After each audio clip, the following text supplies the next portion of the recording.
네, 안녕하세요, 여러분. 우리 소득세법 각각의 소득에 대해서 하나씩 정리를 하고 있습니다. 이번 시간에는 근로소득에 대해서 좀 살펴볼 거고요. 교재는 340페이지입니다. 자, 우리가 이제 근로소득을 가장 많이 접하고 있죠. 회사에 가도 월급을 받는 게 근로소득이고 대부분의 사업을 하지 않는 우리 개인들은 대부분 이제 근로소득을 받고 계실 텐데 이 근로소득에는 어떠한 종류들이 있고 세법상 근로소득은 어떻게 과세를 하고 있는지 또 중요한 거 우리가 좀 디테일하게 기억해야 될 거 어떠한 소득이 비과세인가 이런 것까지 조금 정리를 해보려고 합니다. 자, 근로소득 첫 번째 근로소득의 범위 이야기해 볼 거고요. 근로소득이 아닌 거, 그러니까 근로소득으로 아예 보지 않는 것, 그리고 비과세 근로소득으로 열거되어 있는 것들이 무엇인가 이것만 보더라도 여러분 어떤 느낌이 오세요? 아, 요거 근로소득이냐 아니냐 이런 문제가 참 많이 나오겠구나 그런 생각이 들죠. 어쩔 수 없어요. 죄송한 말씀이지만 조금 요번에도 외워야 할 것들이 좀 있다. 숫자랑 같이 좀 기억하셔야 될 것들이 있다. 잘 정리하시면서 따라와 보세요. 340페이지 첫 번째 줄 봅니다. 근로소득이란 근로자가 고용계약에 의해서 종속적인 지위에서 사업소득하고는 완전히 개념이 다르죠. 그렇죠? 독립적인 계산과 계속 반복적인 행위 뭐 이렇게 얘기했었는데 근로소득은 이제 다릅니다. 그런 큰 차이점이 있어요. 그 이제 소득세법에서 사실 좀 이 사업소득이냐 근로소득이냐 이런 쟁점을 가지고도 굉장히 법적 분쟁이 많이 일어나요. 왜냐면 이제 사업소득으로 보았을 때 적용되는 지난 시간에 배웠던 그런 이제 과세 체계하고 근로소득으로 보았을 때 적용되는 과세 체계하고 굉장히 다르거든요. 그래서 요거를 사업소득으로 봐야 되는지 아니면 사실은 우리 회사에 고용되어 있는 근로소득으로 봐야 하는지 그런 부분들이 실무적으로도 판단하기 굉장히 애매한 것들이 좀 있습니다. 자, 근로를 제공함으로써 받는 각종 이름 명칭 불구하고 각종 모든 급여를 다 근로소득에 들어가고요. 동그라미 2번. 법인에서 주주총회를 해가지고 우리 회사 직원들한테 상여를 주기로 했습니다. 잉여금 처분에 의한 상여 있죠? 그거까지도 다 근로소득 들어가고요. 동그라미 3번에 인정상여라고 되어 있는데 자, 우리 첫 번째 금융소득 배울 때 인정배당에 대해서 제가 말씀을 드리면서 법인세법상 사회 유출된 금액이 손금 불산입하면서 소득 처분이 세 가지로 됐었어요. 그게 첫 번째 주주에게 소득 처분할 때 손금 불산입 배당, 손금 불산입 상여, 이거는 이제 대표자라던가 직원한테 사회 유출됐을 때 얘기하는 거죠. 그리고 기타의 자들에게 기타 소득이라고 손금 불산입 되는 소득 처분 종류가 있었는데 그런 것들을 인정 배당, 인정 상여, 인정 기타 소득 이렇게 해가지고 소득세법에서는 각각의 귀속자들에게 소득세 과세를 해버리겠다. 그런 얘기를 법인세법에서 했었어요. 지금 그게 동그라미 3번입니다. 이해되셨죠? 충분히. 동그라미 4번. 내가 이제 퇴직금으로 받았는데 사실은 그게 퇴직소득이 아니었던 거예요. 그러면 회사에서 어쨌든 돈을 받은 거니까 퇴직금이 됐건 근로소득이 됐건 간에 뭘로라도 과세를 해야 돼. 근데 퇴직소득이 아니래. 그럼 뭐겠어요? 그 근로소득이지. 이제 그런 내용이에요. 어려운 내용 아니에요. 동그라미 5번. 자, 종업원 등 대학교 교직원이 직무발명보상금을 받습니다. 직무발명보상금이라는 거는 우리 회사에서 업무 수행 중에 무언가 특허를 받거나 직무 발명을 했다 그래가지고 그 보상금으로 회사에서 추가로 상여 같은 걸 지급하는 경우가 있거든요. 그게 이제 직무발명보상금이라 그래서 받은 수당 같은 게 있다 그러면 이것도 당연히 근로소득으로 포함이 됩니다. 왜? 우리 고용이 되어 있는 종업원이니까. 그런데 괄호 안에 보세요. 이 종업원이나 대학교 교직원이 퇴직한 후에 직무발명 보상금을 받았어요. 그럼 얘는 뭘로 보겠다? 기타 소득이에요. 다른 데 들어갈 여지가 없잖아. 되셨죠? 자, 근로소득에 포함되는 거 근로소득으로 보는 거 읽어보시면 어려운 거 없어요. 다 근로소득으로 봐요. 뭐 기밀비건, 교재비건, 회사에서 받는 거 다 근로소득입니다. 공로금이고 위로금이고 개업축하금이고 학자금이고 장학금 그냥 다 근로소득이에요. 근로수당, 가족수당, 전시수당 뭐 각종 수당들 뭐 이런 거 다 기억하고 외울 필요도 없어. 그냥 다 근로소득이야.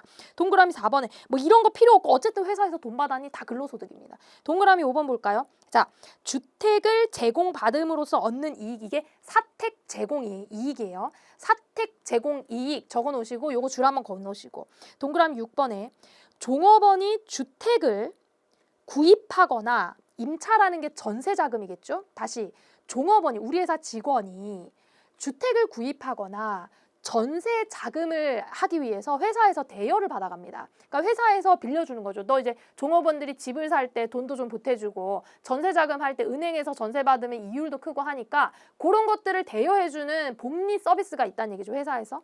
그랬을 때 그것으로 얻는 이익은 뭐예요? 근로소득으로 보겠다는 거지. 어떤 이익이 있겠어요?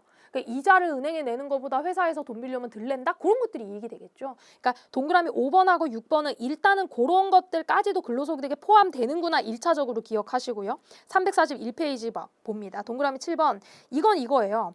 법인세법에서 우리가 임원이 상여 되게 많이 받아가면 어떻게 했어요? 상여 초과에 대해서 임직원에 대해서 송금불산입 상여 처분했었죠. 그 얘기예요. 송금불산입, 임원, 퇴직소득에 대해서 한도 초과액도 전부 다 들어가는 거죠.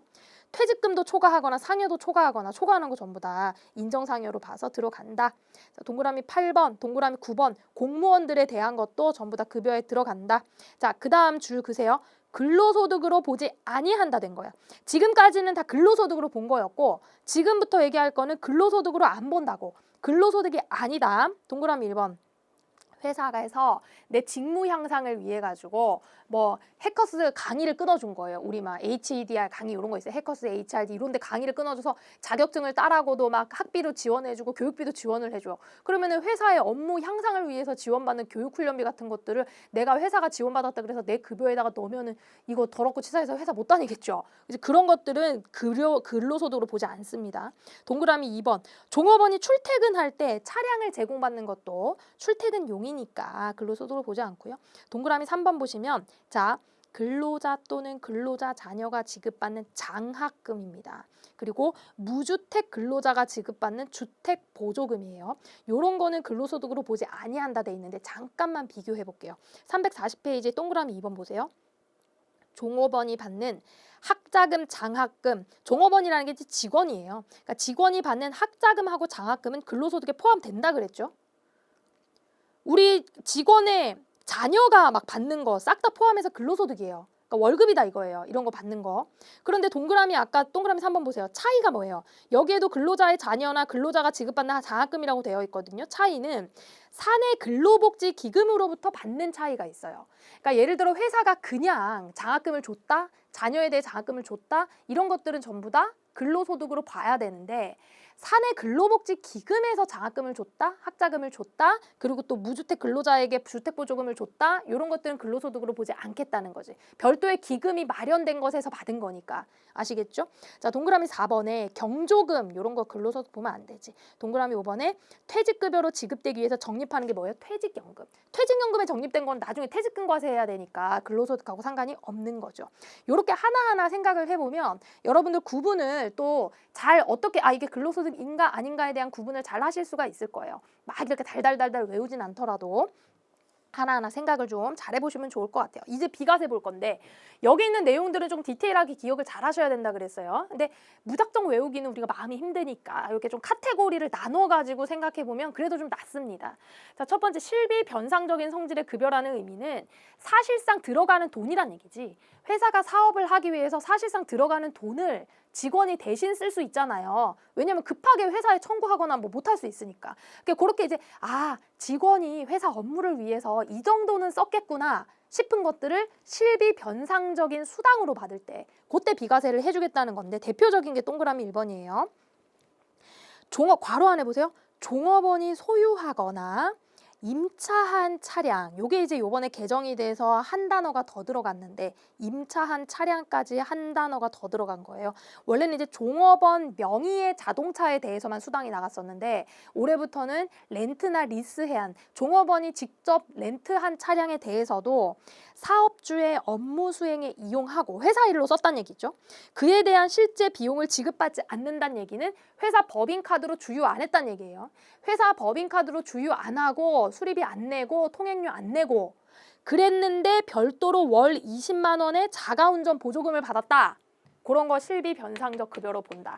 자가운전 보조금 이런 거 이제 가장 유명하죠. 굉장히 유명하잖아요. 자가운전 보조금 20만 원 기억하시고. 그런데 중요한 거는 뭐다? 직원 명의. 차량이나 렌트한 차량, 그리고 사업주의 사업에 사용해야 돼. 회사 일로 사용해야 돼. 그리고 별도로 지급하지 않았어야 돼요. 비용을. 그다음에 뭐 선언법, 제복, 제모, 재화, 광산 근로자 뭐 이런 거는 그냥 보시고 넘어갈게요. 동그라미 5번. 기자의 뭐예요? 취재 수당. 기자가 취재할 때 이리저리 쓸 수가 있어요. 근데 그거를 일일이 다 막 경비를 반영해갖고 영수증 갖고 와라 이럴 수가 없으니까 그냥 수당으로 주겠다는 거야. 동그라미 6번에 벽지 수당 있어요. 이게 벽지가 뭐냐면 외딴 곳을 얘기해요. 외딴 곳. 거기 섬이나 막 산골짜기 이런 데 발령을 받았으면 오지로 갔다 그래서 수당을 좀 주거든요. 힘들잖아. 고생하니까. 그러니까 그런 데는 막 영수증도 제대로 못 받는 구멍가게 같은 것도 있을 수 있으니까 그런 데 벽지 수당으로 지급하는 거. 다음에 천재지변으로 재해로 인해서 받는 급여, 그리고 소방 공무원 등이 받는 함정 근무 수당, 항공 수당, 화재 진화 수당. 이런 것들이 뭐예요? 뭔가 위험 수당이죠. 뭔가 위험 수당 같은 거. 여기 있는 거 함정 수당, 뭐 화재 진압 수당 이런 것들. 동그라미 9번 뭐예요? 교원이, 교직원들이 받는 연구 보조비, 연구 수당 얘기하는 거. 연구 수당. 연구 수당. 동그라미 10번에 지방 이전 기간 종사자에게 이주하라고. 너 세종시로 이제 가라. 그래서 이주하는 것에 대한 수당을 주거든요. 이런 것들은 전부 다 월 20만 원의 수당까지는 어떻게 하겠다고요? 비과세 적용을 하겠다. 사례를 좀 기억하면 되겠죠. 추가로 이제 금액 제한이 없는 게 동그라미 7번이에요. 천재 재해, 자연 재해로 인해서 받는 급여, 재해로 인해서 받는 급여, 이렇게까지도 실비 변상적인 성질의 급여에 해당이 됩니다. 자, 국외근로소득 볼게요. 국외에서 근로를 제공하고 받는 급여 중에서 월 얼마? 월 100만 원이에요.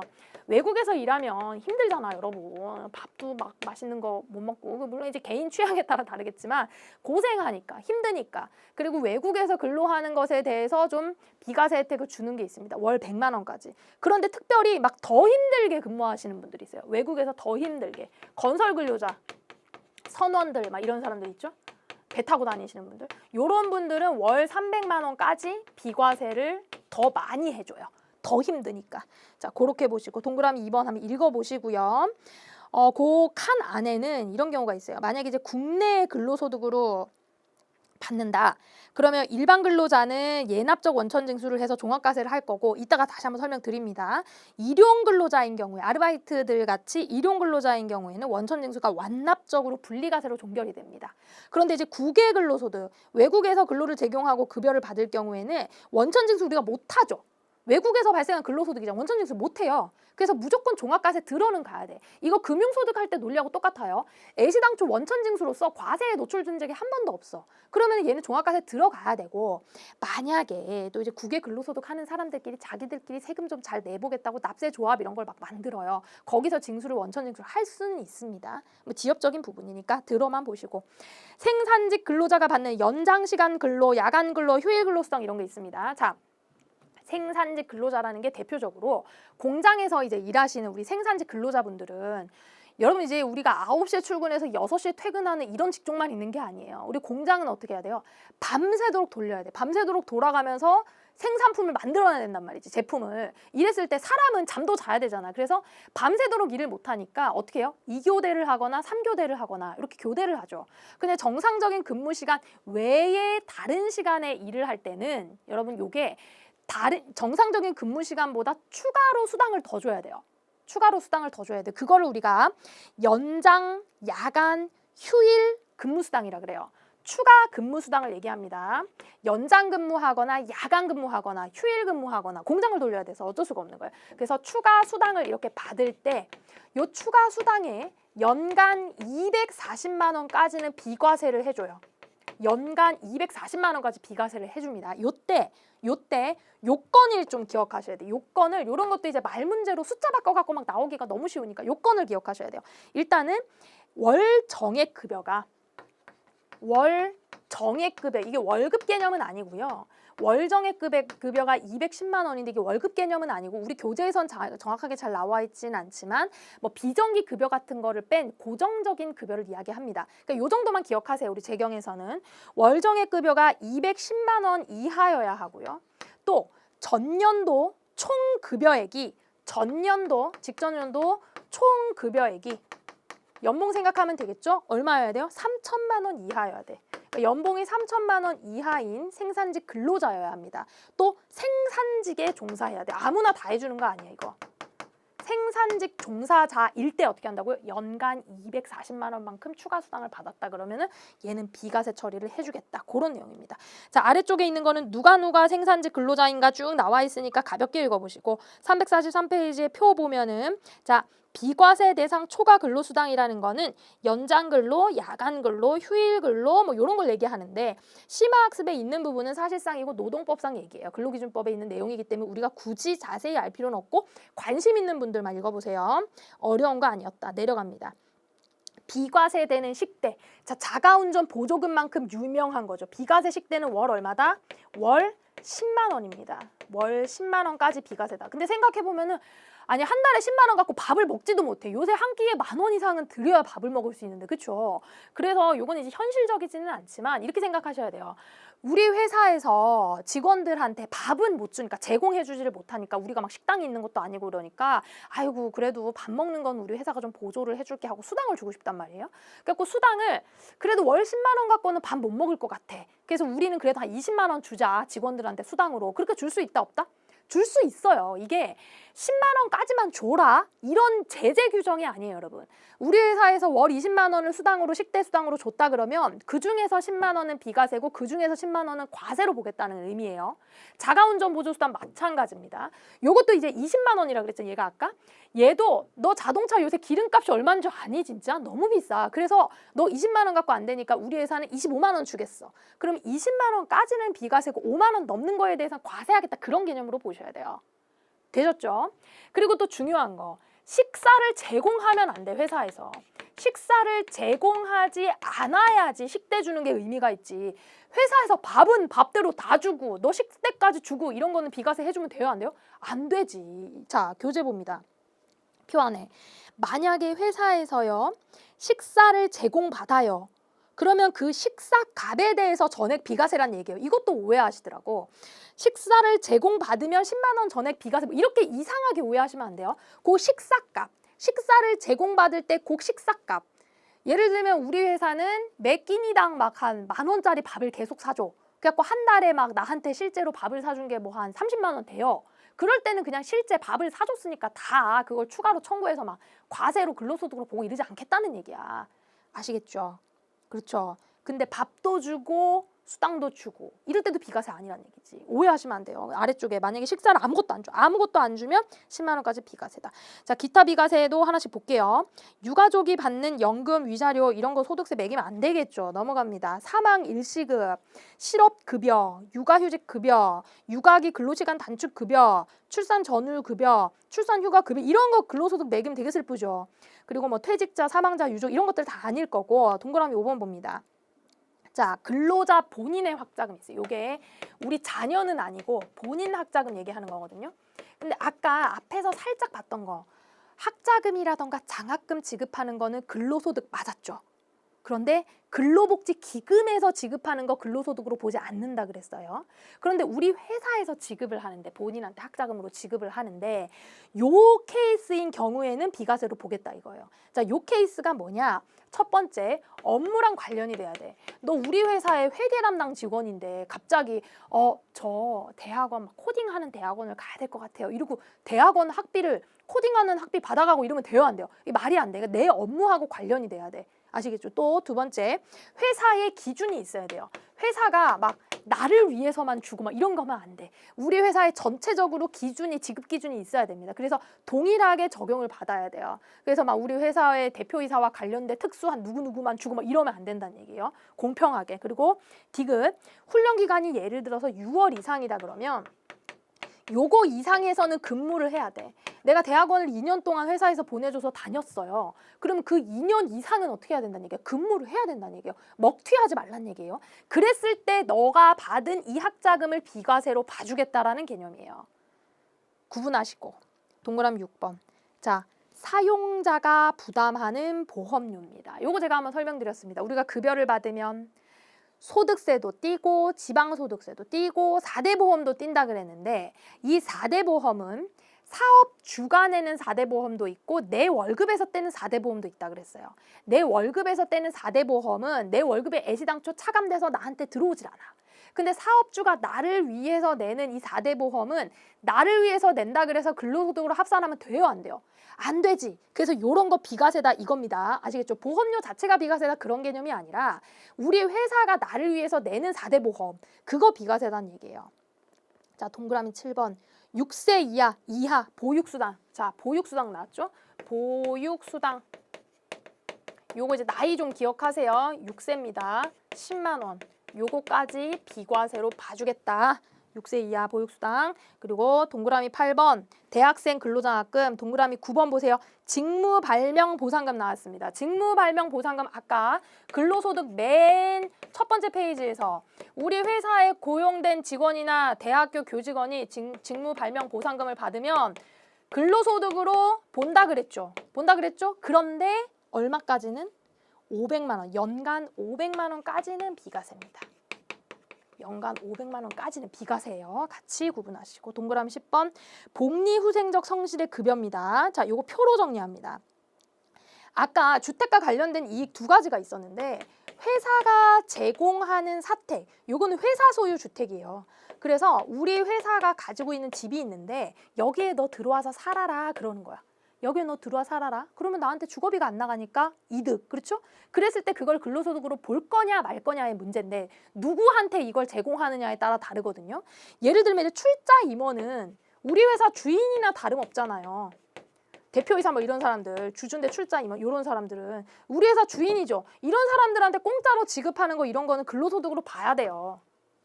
그런데 비출자 임원이 있어요. 소액주주거나 비출자 임원. 임원은 임원인데 우리 직원들하고 다를 바 없는 비출자 임원. 요런 사람들. 그리고 또 우리 회사 직원, 종업원 얘기하는 거 일반 직원, 종업원. 요런 사람들은요. 사택을 제공받았다 그래서 공짜로 우리 회사 소유의 집에 들어와서 너 주거비 아끼면서 살아. 기숙사란 얘기지. 기숙사처럼 살아. 그랬을 때 근로소득으로 보지 않습니다. 그런데 자기 집을 사거나 자기 전세 자금을 위해서 회사가 대여해 주는 경우 있죠. 그게 뭐였어요? 주택자금 대여 이익입니다. 주택자금 대여를 했어요. 요거에 대해서는 아까 뭐라 그랬어요? 과세한다 그래서 근로소득으로 본다 그랬잖아요. 요거 근로소득으로 보는 것도 누구에 따라서 다르냐. 얘는 기본적으로 싹 다 근로소득으로 봐요. 대여 이익은 무조건 근로소득입니다.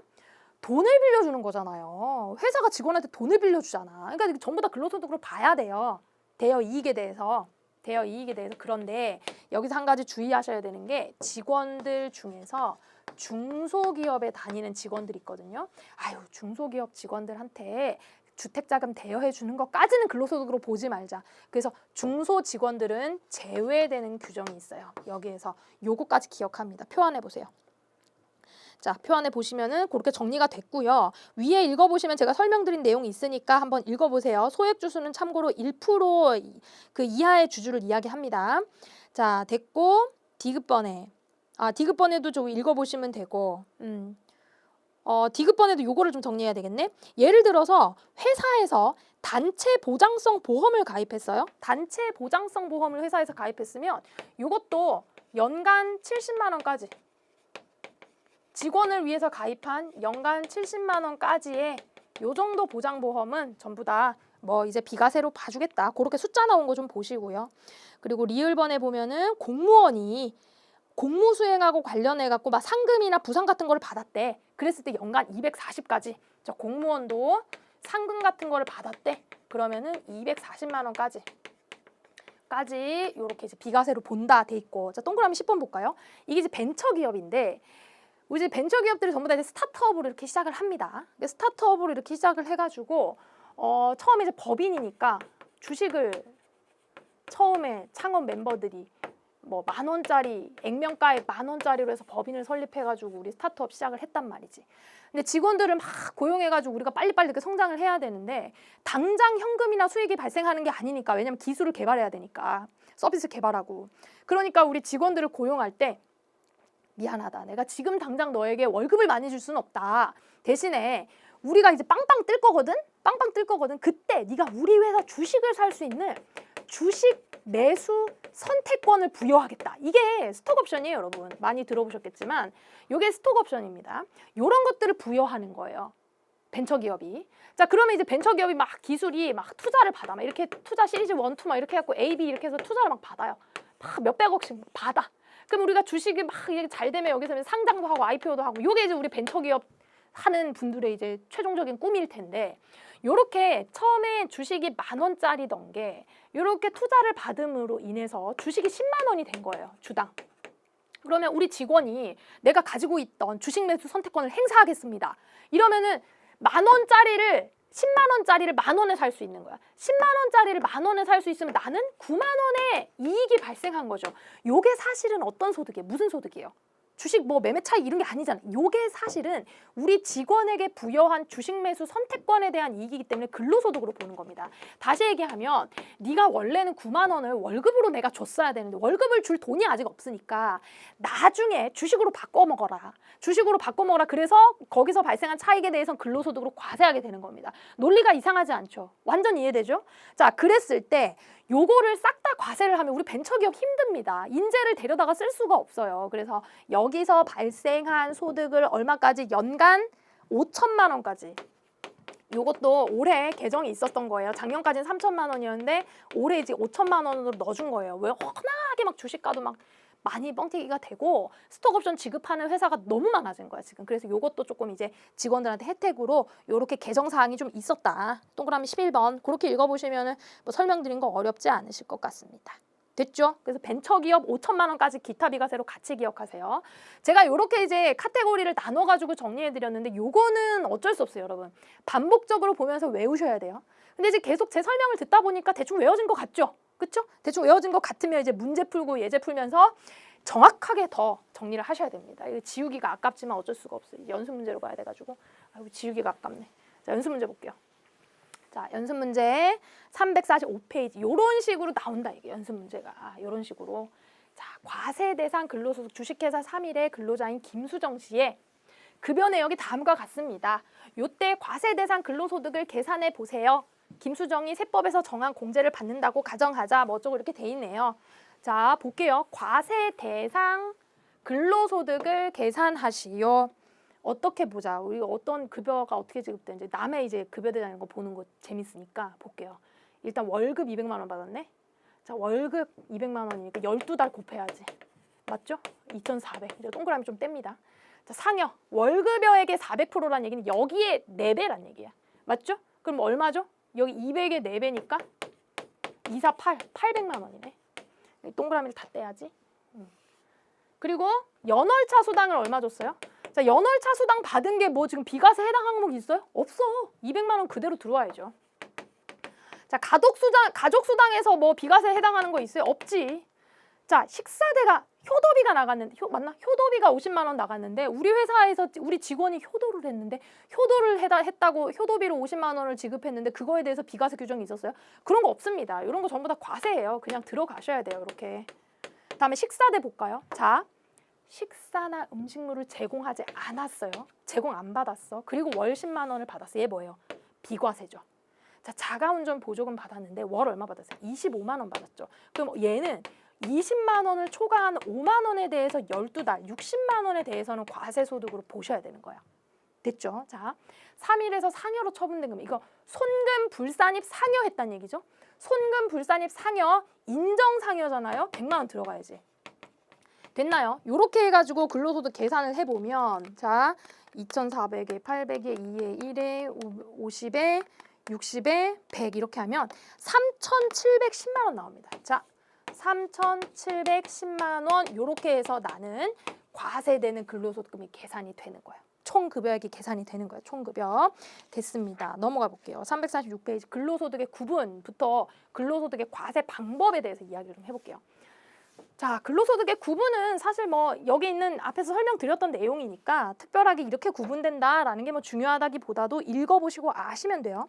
동그라미 1번 각종 급여, 이번에 주총에서 이익 처분에 의한 상여, 잉여금 처분했다는 얘기죠. 동그라미 3번에 인정상여, 4번에 퇴직으로 지급받았는데 알고 보니 퇴직이 아닌 거 이런 거 다 근로소득이다. 됐고 근로소득 금액의 계산 봅니다. 근로소득 금액은요. 일단은 총급여액에서 총급여액이란 얘기는 일단 비과세는 제외돼야 돼. 우리가 앞에서 쭉 봤던 거 있죠. 근로소득이 아닌 애들, 막 비과세로 열거되어 있던 애들. 그런 애들은 빼고 총급여가 되는 거예요. 빼고 총급여가 돼요. 그리고 여러분들 우리가 이제 전체 소득에 대해서 제가 첫 번째 시간에 개괄해 드릴 때 필요 경비가 없는 소득이 있었죠. 그게 이자 배당 금융소득이었잖아요. 그런데 필요 경비가 있는 게 사업소득이었고 근로하고 연금은 필요 경비를 안 해주자니 좀 그런 거야. 그래가지고 어떻게 한다 그랬어요? 법상 정해져 있는 것만큼 공제를 해주자. 그래서 근로소득 공제라는 걸로 해줘요. 그런 다음에 근로소득 금액이 계산이 되는 거죠. 됐죠? 일단은 근로소득 금액은 요구조입니다. 그래서 이제 문제가 나오면 총 급여액을 구하라 라고 나올 수 있고요. 근로소득 공제는 얼마인가 라고 물을 수 있어요. 이거 계산하면 돼요. 근로소득 금액은 얼마, 근로소득 공제가 얼마인가 물어볼 수 있고 근로소득 금액이 얼마인가를 물어보면 근로소득 공제 뺀 금액을 찾으셔야 되는 거예요. 문제가 그렇게 무엇을 묻는지를 잘 보셔야 된다는 얘기고, 자 347페이지 위에 보세요. 표 있죠? 요게 뭐냐면 근로소득 공제 계산하는 표예요. 근로소득 공제 계산하는 표인데 요거 외우는 거 아니고 만약에 출제가 되면 이거는 제시를 해줄 거예요. 그러면 제시된 걸 보고 계산만 하실 수 있으면 돼. 됐죠? 어려운 얘기 아니죠? 그래서 일반 근로자는 이렇게 근로소득 공제액을 차감하는데 중요한 거 2천만 원까지가 한도예요. 2천만 원을 계산해서 초과한다 그러면 2천만 원 넘게는 공제 안 해줘요. 그래서 만약에 내가 연봉이 막 2억이야. 그래도 근로소득 금액, 근로소득 공제 받을 수 있는 거 2천만 원이 최대다 이거지. 됐죠? 그렇게 보시고 월할 계산하지 않습니다. 우리 회사에서 내가 입사한 게 12월 1일이에요. 그러면 1월 1일부터 12월 31일까지가 나의 과세 기간이니까 12월 1일 딱 한 달 월급 받았죠. 딱 한 달 월급 받은 거에 대해서 내가 연말정산을 할 때 그때 근로소득 공제를 막 월할 계산하고 뭐 이런 짓은 안 한다는 얘기입니다. 됐고요. 넘어가 볼게요. 근로소득 과세 방법 봅니다. 자, 이걸 한번 생각을 해보셔야 돼요, 여러분. 우리가 월급을 이렇게 쭉 받습니다. 월급을 얼마를 받을까? 예를 들어서 200만 원씩 받는다고 가정을 해볼게요. 200만 원 1월 월급을 받자. 2월 이렇게 200만 원 월급을 이렇게 쭉 받으면 월급에는 공제해야 되는 것들이 많다고 제가 말씀을 드렸잖아요.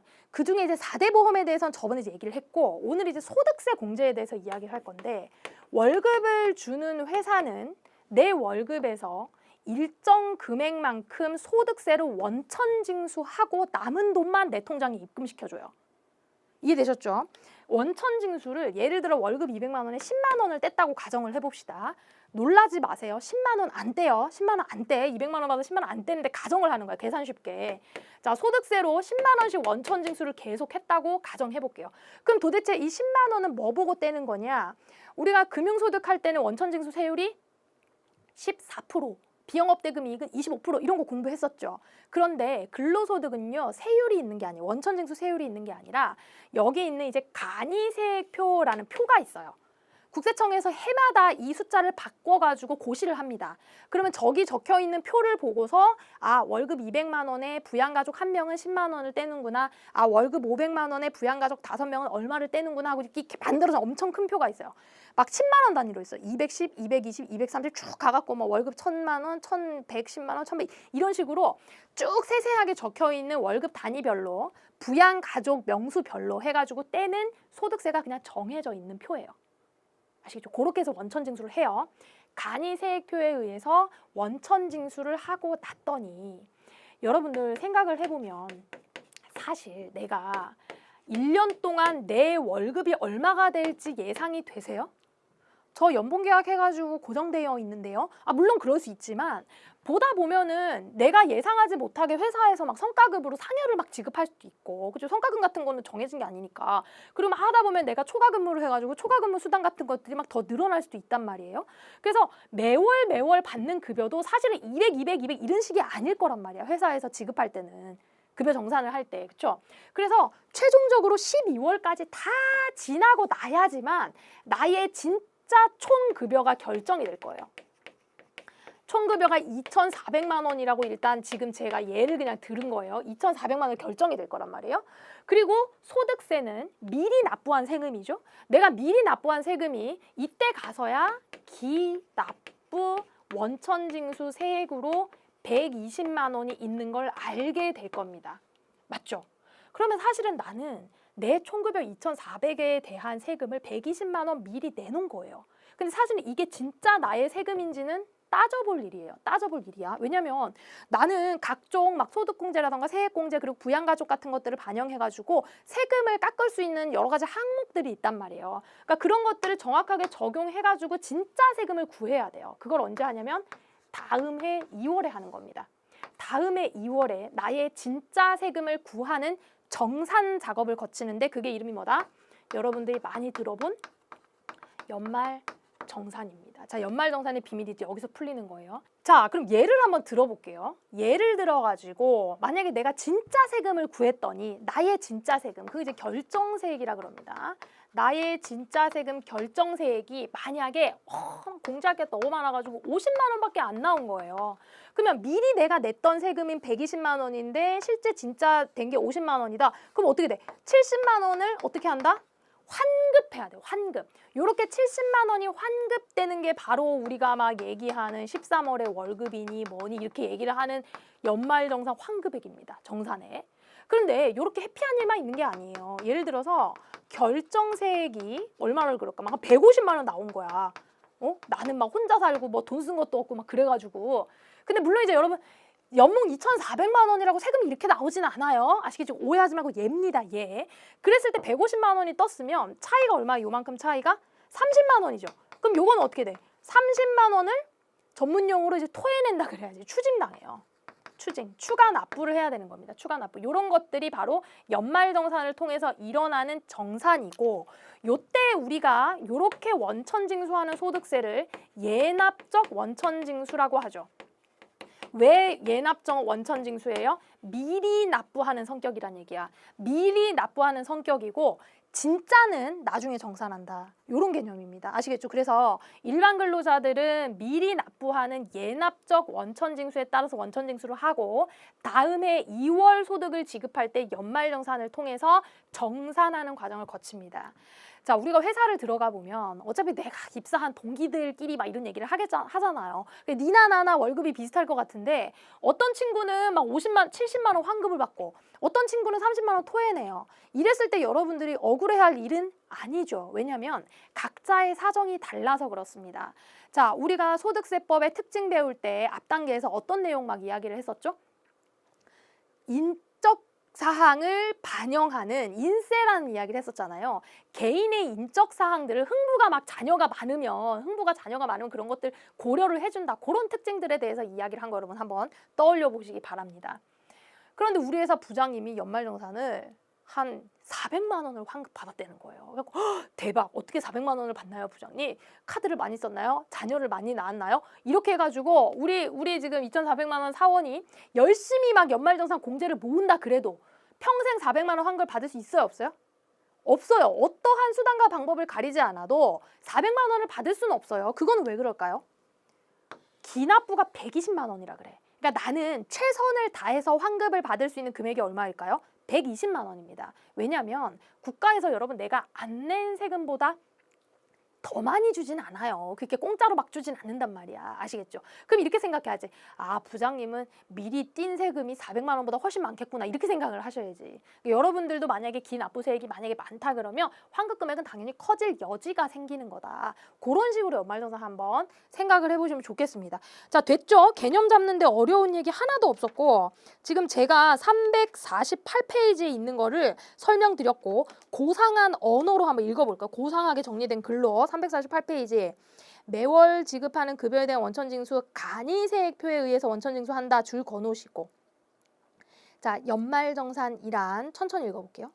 근로소득을 지급하는 자가 회사가 다음 해 2월분을 지급하는 때 여기 다음 해 2월 급여를 지급할 때 1년의 총급여에 대한 근로소득 세액을 정확하게 진짜 세금을 계산하고 매월 급여 지급할 때 간이세액표에 의해서 원천징수한 세금 얘네 요 10만 원씩 여기 10만 원씩 원천징수했죠? 요렇게 한 세금 얘 기납부 세액으로 봐서 비교해서 많이 징수한 건 어떻게 돌려주고 덜 징수한 거는 어떻게 추가적으로 징수해서 납부하는 절차를 얘기한다. 지금 요거 세 줄이 완벽하게 이해가 되죠. 됐어요, 여러분. 되게 잘하신 거예요. 만약에 근로소득 외에 다른 소득이 없다. 그러면 이렇게 연말정산을 통해서 모든 납세 절차가 종결됩니다. 다른 걸 할 필요가 없다는 얘기예요. 자, 이 얘기는 그럼 거꾸로 얘기하면 내가 근로소득도 있고 다른 소득도 있다. 그러면 어떻게 해야 된다는 얘기예요? 종합소득세 신고를 해야 된다는 거예요. 근로소득만 있으면 안 해도 된다. 이런 것들 포인트 잘 기억하시면 될 것 같고 349페이지 볼게요. 자, 이번에 근로소득 수입 시기에 이야기합니다. 일단은 근로소득은 기본적으로 근로를 제공할 때가 수입 시기예요. 그래서 자, 내가 근로를 X 1년도에 이렇게 제공을 했으면 이렇게 X 1년도에 받아야 할 월급에 대해서 올해의 근로소득으로 봐서 연말정산을 하는 거거든요. 그런데 우리 회사가 사정이 좀 어려웠나 봐. 사정이 어려워가지고 우리 사장님이 나한테 11월 급여까지 돈을 안 줬네? 11개월은? 장장 11개월을 나한테 급여를 안 줬어. 참 이러면은 돼, 안 돼? 안 되죠. 어렵죠. 마음이 힘들죠. 자, 이렇게 11개월 동안 급여를 안 주는 일이 만약에 벌어졌다 그러면 어떻게 해야 돼요? 뭐 어떻게 해야 퇴사를 해야지. 퇴사를 해야 되는데 자, 세법상은 예를 들어 11개월까지 급여를 안 줬다 그러면 요 앞에 발생한 급여는 사실상 12월에 지급한 것으로 취급해요. 지급의제라고 합니다. 지급한 것으로 의제하겠다. 이런 얘기고 만약에 12월분을 미지급했다.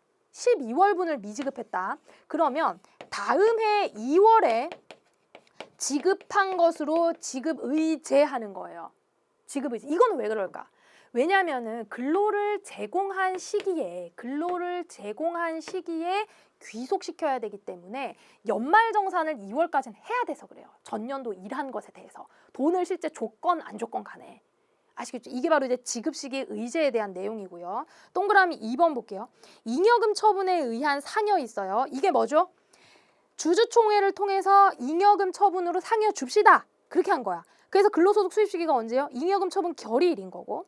동그라미 3번 인정상여인데 인정상여라는 거는 소득 법인세법상 송금불산입 상여 처분한 거죠. 그래서 해당 사업연도 중에 근로를 제공한 날 그때가 되는 거예요. 아시겠죠? 자, 요렇게 한번 생각을 해볼까요?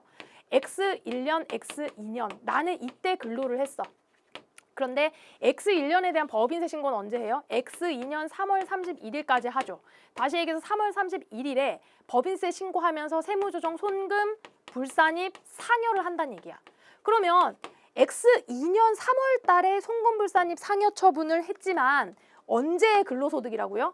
X1년의 근로소득이라고. 왜? 나는 근로제공을 X1년에 했으니까. 요런 개념이에요. 그런데 우리 지난번에 배웠던 것처럼 배당 같은 경우는 어땠어요? 배당은 어땠었죠? 인정배당은 결산 확정일이었어요. 인정배당은. 만약에 손금 불산이 지난 시간에 배당했던 것도 같이 기억해 보세요. 배당을 이렇게 처분했다 그럼 얘는 X2년 귀속이었어요. 요 차이를 기억하셔야 돼요. 요 차이를. 됐죠? 그리고 만약에 요때 3월 31일 날 잉여금으로 상여 처분을 했다. 잉여금으로 상여 주기로 결의했습니다. 그러면 얘는 몇 년도 소득일까? 얘는 X2년으로 되는 거야. 왜냐하면 잉여금 처분 결의일이 되는 거니까.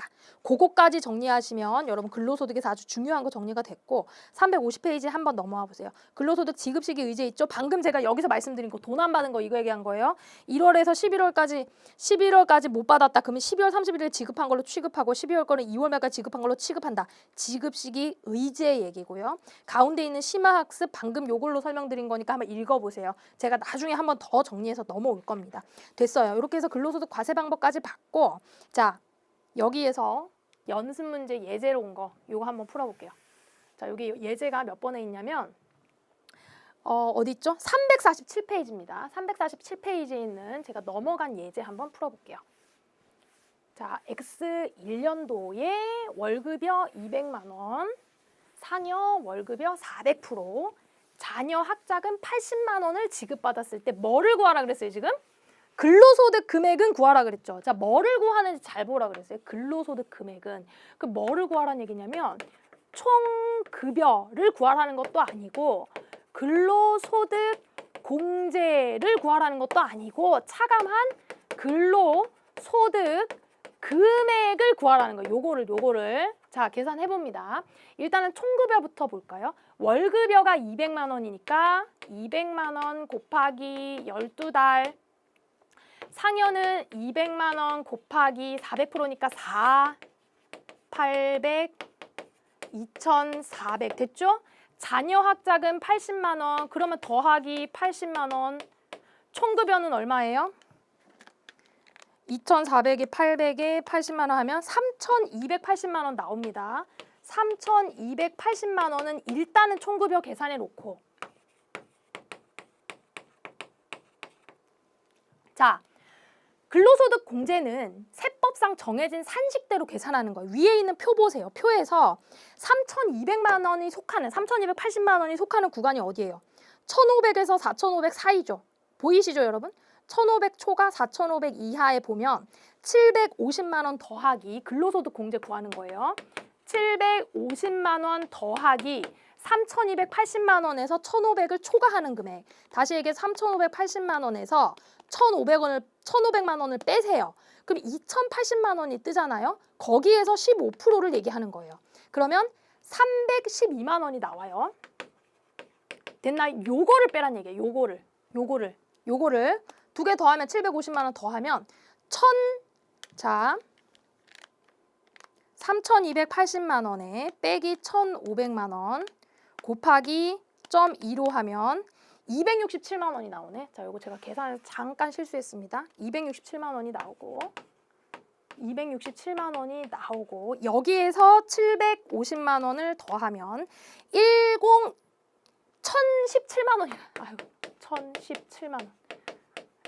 제가 옆에서 숫자를 보니까 잘 안 보여, 항상 이게. 자, 총급여에서 그럼 뭘 빼야 돼? 근로소득 공제를 빼야 돼. 이렇게 빼면 3,280만 원.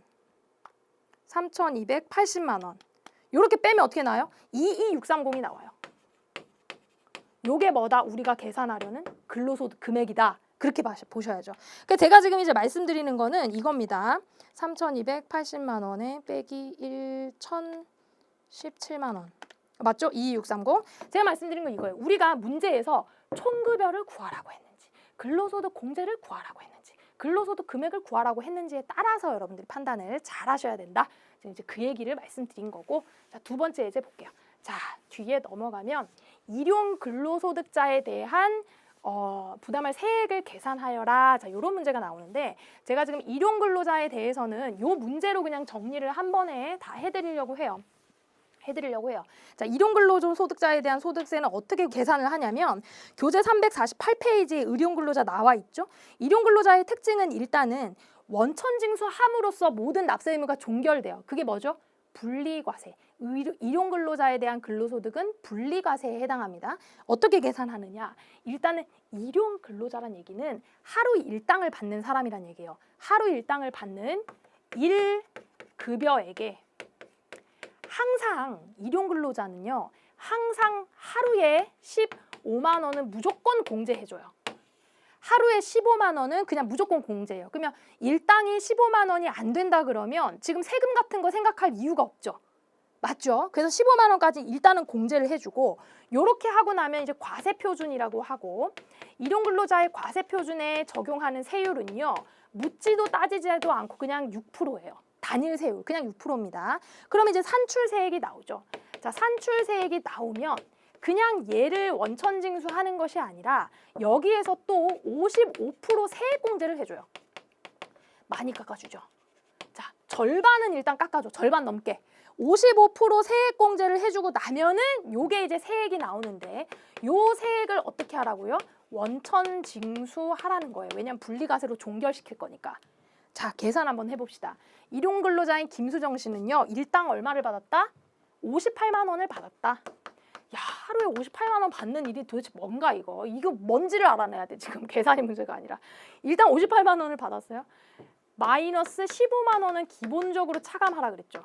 그럼 이건 얼마예요? 43만 원인가요? 과세표준 43만 원에 세율은 무조건 6%라 그랬어요. 그럼 43만 원에 6% 해봅시다. 25,800원 나오네. 25,800원이 나와요. 그런 다음에 빼기 55%를 해라 그랬죠. 이게 세액공제로. 25,800원에 55% 하면 25,800원에 55% 하면 25,800원 곱하기 0.55 14,190원이 나와요. 얘가 4,190원이야. 자, 그래서 얘를 빼고 나면 그러니까 여러분들 25,800원에 사실 45%를 그냥 하면 돼요. 결국에는. 그래서 11,610원이 나와요. 11,610원. 그래서 우리가 김수정 씨한테는 58만 원을 다 지급하는 게 아니라 요만큼을 원천징수하고 엄밀하게 얘기해서는 여기에다가 지방소득세 10%까지 더한 거를 원천징수하고 나머지 금액을 송금해야 되는 게 맞습니다. 요 정도까지 일용근로자 정리하시면 크게 어렵지는 않고 중요한 포인트는 그거예요. 일반 근로소득자는 예납적 원천징수이기 때문에 연말정산 절차를 거쳐야 된다는 거. 그런데 일용근로자는 계산된 방금 보신 것처럼 계산된 세액을 원천징수하고 분리과세로 종결된다라는 거. 그런 차이점을 잘 기억하셔야 돼요. 자, 그 다음 예제. 교재 350페이지. 아까 제가 계속 말씀드린 거. 근로소득 금액의 귀속 시기. 볼게요. 김자경 씨의 지급된 상여금은 다음과 같아요.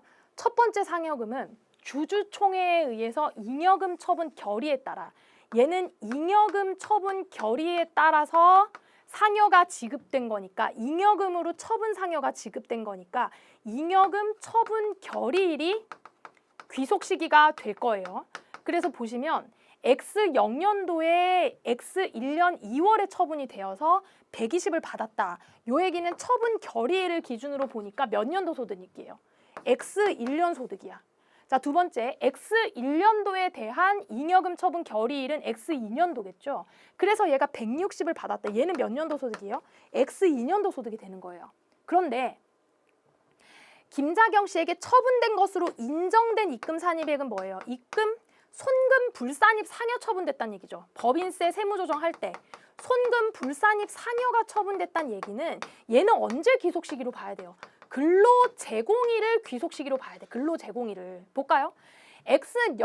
X0년도에 근로 제공을 하고 결산 확정은 다음 해 2월에 했다라고 하더라도 법인세 신고는 다음 해 3월이겠죠. 이때 결산 확정이 되었다고 하더라도 저때 세무조정이 되었다고 하더라도 얘는 언제 소득이라고? X0 소득이에요. 왜? 근로를 제공한 날이 귀속시기니까. 얘는 X1년도에 근로를 제공했죠. 결산 확정은 다음 연도에 돼요. X2년에 됐다 하더라도 얘에 대한 송금불산입 상여 처분된 거는 X1년도 소득이라고. 서로 다르죠. 이게 중요한 겁니다. 그러면 여기에서 X1년도 근로소득 금액을 구하라 그랬으니까 뭐예요? X1이니까 얘하고 X1 얘네 두 개 300만 원. 그렇게 보셔야 되죠. 됐죠? 됐죠? 이렇게 생각을 하시면 됩니다. 아주 중요해요. 이거 많이 헷갈리니까 정리 잘 하셔야 돼요. 지금 이게 막 인정 배당하고 막 인정 상여하고 막 뒤섞여가지고 귀속시기 엉키고 이러면 난리 납니다. 정리 잘 하시고 자, 연습 문제 보겠습니다. 1번부터 갈게요. 1번. 자, 다음 중 근로소득에 포함되어 소득세가 과세되는 항목을 모두 고르면 그러니까 결국 이거 무슨 얘기냐면 이 중에서 근로소득에 해당하는 거는 뭔가요? 지금 그거 찾으라는 거거든요. 자, 기억. 비출자 임원과 종업원이 사택을 제공받음으로써 얻는 이익. 사택 제공 이익은 출자 임원은 근로소득 과세. 그런데 비출자 임원하고 종업원은 아까 비과세로 본다 그랬잖아요. 얘는 비과세. 자, 경조금 중 사회통념상 타당한 거 비과세. 주총 결의에 의해서 상여로 받은 거 이거 과세해야지. 근로소득으로. 사내 근로복지기금에서 장학금 받았어. 아까 이거 뭐라 그랬어요? 근로소득으로 보지 않는다 그랬죠. 얘 근로소득 아닙니다. 시간의 근무수당으로 받은 통근수당 이런 거 받아야지. 디귿하고 미음이지. 4번. 됐죠? 요렇게 이제 디테일하게 여러분들이 잘 찾으실 수 있어야 돼요. 꼼꼼하게. 근로소득에 대한 다음에 설명 중 가장 옳지 않은 거, 잘못된 거. 자, 해당 과세기간 5월에 입사한 근로소득이 있으면 근로소득공제 월할 한다, 안 한다? 안 한다. 계산하지 않는다. 맞죠? 필요경비는 없지만 근로소득공제가 있습니다. 일반 근로자에 대한 소득세를 간이세액표에 의해서 원천징수하고요. 다음에 2월에 연말정산하는 거 맞죠? 정확한 설명이고. 법인 소득처분에 의해서 인정상여는요. 귀속시기는 당해법인의 잉여금 처분 결의일이 아니라 근로제공일이라 그랬어요. 이런 거 헷갈리지 마시고 3번. 다음 자료에 의해서 거주자 김삼일 씨의 근로소득 금액을 계산하면 얼마인가? 이런 것들. 뭐 구하래 지금? 근로소득 금액 구하래. 근로소득 금액은 어떻게 구해요? 일단 총급여액 계산하고 근로소득공제 차감해서 근로소득 금액을 계산을 해야 되는 거죠. 그러니까 그 단계를 다 거치란 얘기예요. 다 거치란. 자, 해볼게요. 월급여 200만 원. 200만 원 월급여니까 곱하기 12개월 해서 2,400만 원. 상여는 월급여의 5배, 500% 5배 곱하기 5 하면 1,000만 원. 자, 6세 이하 자녀의 보육수당이 월 15만 원 줬는데 얼마까지 비과세예요? 10만 원까지 비과세죠. 그럼 5만 원에 대해서는 어떻게 해야 돼요? 과세 총급여로 넣어야죠. 12개월 하면은 60만 원 나와요. 중식 때, 자, 식사를 제공을 받고 돈도 받았어. 그럼 얘는 100% 다 들어가야지. 10만 원에 대한 12달이 다 들어가야죠. 120만 원 다 들어갈 거고. 연간 연월차 수당 총 합계, 얘는 싹 다 들어가야죠. 우리가 특별한 대상자가 아니니까. 당해연도 1년 동안 계속 근무하였다. 일단 총급여 계산을 해봅시다. 이렇게 해갖고 다 더하면요. 옆에다가 여러분들이 실제 시험을 볼 때는 빨리빨리 이렇게 딱딱딱딱 계산이 되실 수가 있으셔야 돼요. 3,780만 원이 나와요. 3,780만 원. 요게 뭐다? 총급여다, 이게. 자, 여기에서 뭘 빼줘야 된다? 근로소득공제를 빼야 되는데 이렇게 제시가 되어 있죠. 이렇게 이제 제시를 해줄 건데 여기 이제 오타가 좀 있습니다. 여기 이제 4,500만 원으로 여러분 교재 오타는 고치시고 우리 문제랑은 상관이 없어요. 뭐를 적용하면 돼요? 3,780만 원이니까 여기에 포함이 되네. 3,780만 원. 그럼 요거대로 계산을 하면 되겠네. 자, 어떻게 할까요? 빼기 750만 원에 더하기 3,780만 원에서 1,500을 빼고요. 여기다가 곱하기 15%를 하는 거예요. 그러면은 여기 곱하기 15%를 한 다음에 3,780만 원 빼기 1,500 곱하기 0.15 하면은 342만 원이고 342만 원이고 얘를 750만 원을 더한 거를 차감을 해주죠. 1,092만 원을 차감을 3,780만 원에 해주면 2688 나와요. 이렇게 하면 2688, 88만 원. 이렇게 얘가 뭐다? 근로소득 금액이다. 이렇게 계산을 해야지. 됐죠? 총급여를 구하라는 건지 근로소득 공제를 구하라는 건지 근로소득 금액을 구하라는 건지 잘 보시면 됩니다. 4번. 다음 중 소득세가 과세되는 근로소득은 근로소득 대상인 거 사내 급식을 제공받은 것과 별도로 지급받은 식대는 뭐라 그랬어요? 이거 과세해야 된다 그랬잖아요. 1번부터 됐네. 실비 변상 정도의 일식료나 숙직료, 실비 변상 비과세, 국외에서 근로를 제공하고 받은 월 100만 원, 종업원이 받는 연 200만 원의 직무 발명 보상금 전부 다 비과세죠. 국외 제공하는 거 100만 원, 힘든 국외 제공하는 거 건설 이런 사람들은 300만 원. 그리고 종업원이 받는 직무 발명 보상금 500만 원까지 비과세라 그랬잖아요. 됐죠? 5번 문제. 자, 3일에서 근무하는 김철수 대리의 급여 지급 내역이 다음과 같습니다. 과세 대상 근로소득은 얼마인가? 자, 과세 대상 근로소득은 얼마인가 볼게요. 월급여 300만 원에 똑같이 계산을 또 해봐야 되겠네.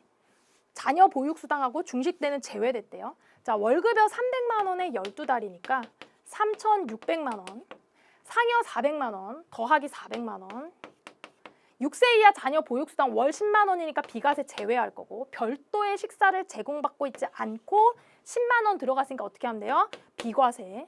월 25만 원 자가운전 보조금 종업원 소유 차량을 업무에 사용하고 소요비용을 별도로 지급받지 않았죠? 됐죠? 그런데 250만 원 월 25만 원이고 자가운전 보조금은 얼마 받았대요? 월 25만 원씩 300만 원 받았대. 그러면 한 달에 5만 원씩은 없애야지. 5만 원 곱하기 12달 얼마? 60만 원. 됐죠? 요렇게까지만 다 계산을 하면 돼요. 법인세법상 상여로 처분된 금액 당연히 들어가야죠. 어떻게 될까요? 그러면 3,600에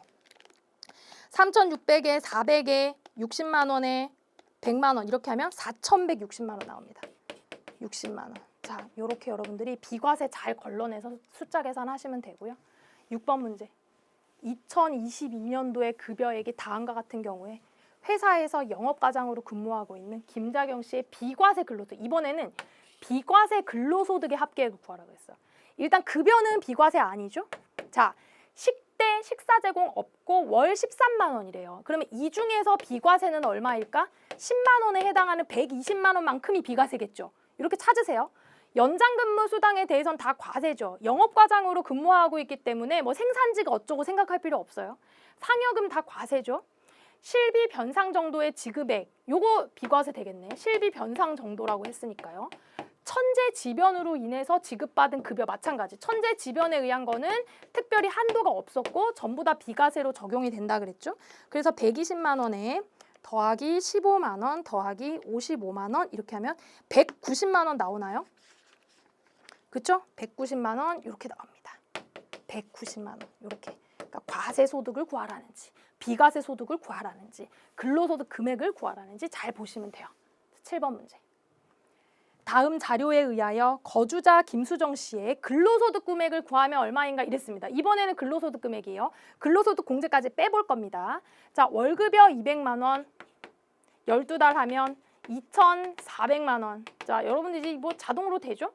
월급여의 500% 5배, 250 하면 1,000만 원 이렇게 들어가고요. 밑에 봅니다. 실비 변상적 성격의 자가운전 보조금 월 25만 원을 받았네요. 그럼 이 중에서 과세 받아야 되는 건 5만 원에 12달이에요. 60만 원. 얘는 과세 받아야지.